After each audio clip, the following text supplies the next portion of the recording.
Alright, so we're on to the last proof, which is proof 10. And we've got a proof that for any m by m matrix A, A can then be written as PDQT, where P is n by n orthonormal matrix. D is n by m matrix. Um,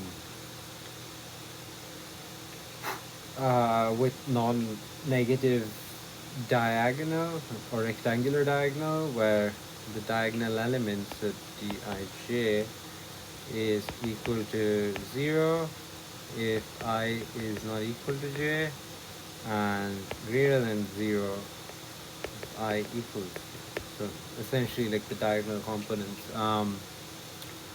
And Q is an m by m orthonormal matrix. So this is a n by m orthonormal, m by m orthonormal matrix. All right, so this proof has a bunch of parts. I'm going to go over them.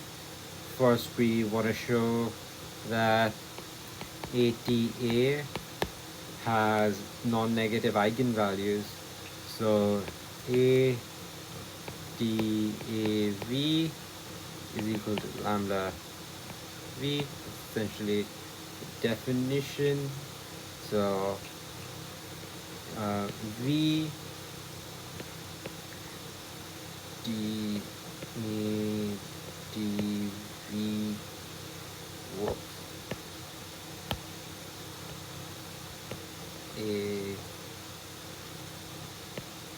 V plus lambda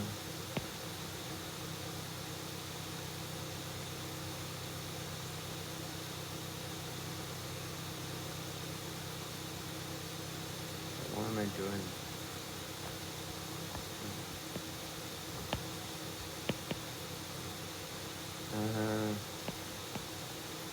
The V we're doing is multiplying everything by VT. So A V T A V is equal to lambda V T V, which gives us A V is equal to lambda V square. So that must indeed mean that these lambdas must be non-negative, because this thing is non-negative to begin with. I mean, not to begin with, like I just showed it. All right. Part B, which is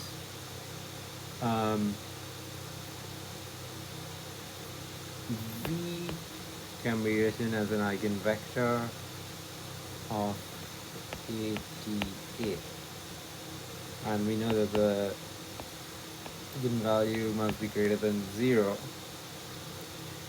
And then ATAV is equal to lambda V. And now we want to show that some vector W is equal to 1 by root lambda AV, and that is an eigenvector of AAT. So let's go about doing that. So we'll start in the same place we kind of started before. So W is equal to AAT 1 by root lambda AV 1 by root lambda AAT AV is equal to 1 by root lambda a lambda b, which is equal to lambda times 1 by root over lambda. AV is equal to lambda. Yeah.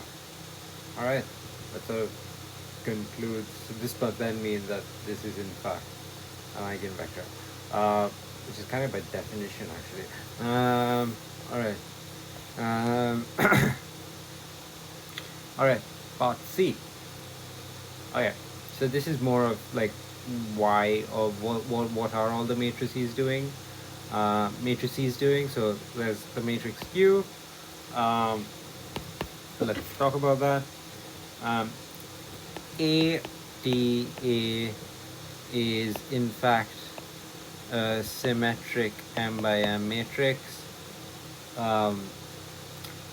Because it is symmetric and an by matrix, it has M eigenvectors, which would then form the columns of Q.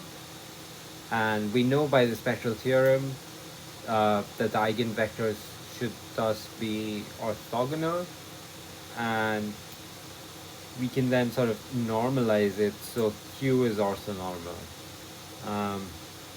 What that essentially means is that Qt is equal to Q inverse.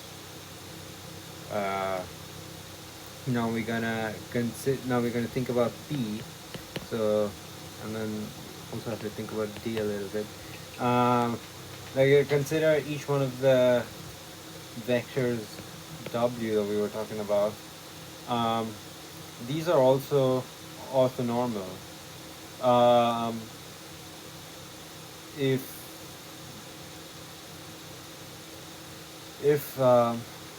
there are less than n of them, we can create a additional orthonormal basis to complete for R of n, and those vectors would then form the columns of P. And lastly, for the D, we can take all the non-zero eigenvalues of ATA, and set like the diagonal values equal to root over lambda I, I'll call it sigma I, and we set all the other elements of Dij equals 0, which is kind of what we were talking about here.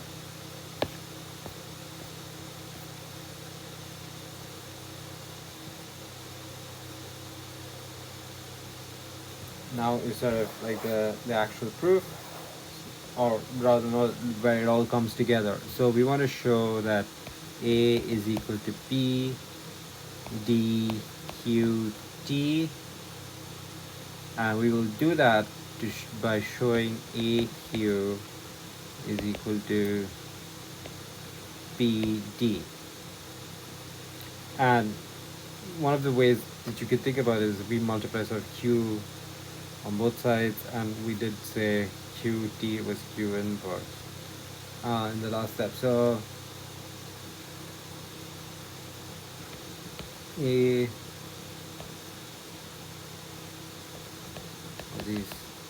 vectors here and vk plus 1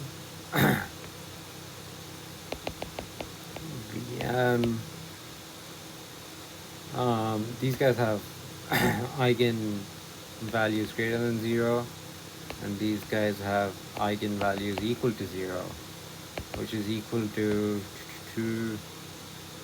W1 WK plus 1 WM, no, N. Right, so this gives us 1 by lambda AV. I've run out of space, so copy all of this. down here multiplied by, and we're going to sort of use the D definition that we just sort of came up with. So this is full of like lambda 1s, lambda 2, all the way up to lambda, well, lambda k, and then zeros for all the other ones. Everything else here is 0. Some zeros here. Alright. In this case, the sort of product for the first k columns between a and whatever is going to be a v I. And on the first column and if we multiply this bit out, the first k columns will be something which looks like p times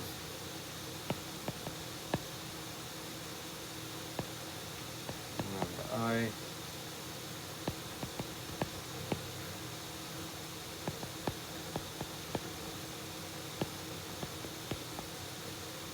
this is like a general thing. Now for all the k plus 1 columns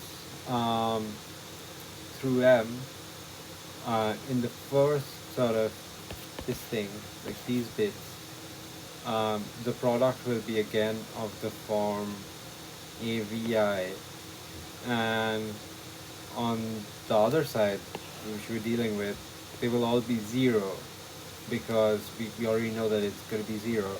Like they're all full of, they're column vectors of 0.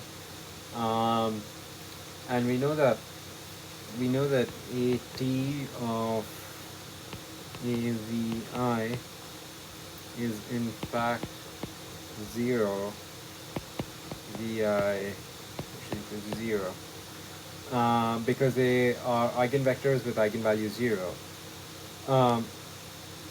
So AVI can be written as, so we're going to set AVI to be y, and that's a linear combination of the columns of A, which then means that A t of y is equal to 0. It's the same argument as I just used, which means that y is in fact orthonormal to the columns of A. And the only vector that is both a linear combination and orthogonal to set of vectors in this case is 0, the 0 vector. So that means that in fact y is equal to AVI 0. And this sort of concludes our proof. Because all of those bits evaluate to 0, all of the actual things give us what we want here, and we showed what the things that we want here are of the same form that we were looking for.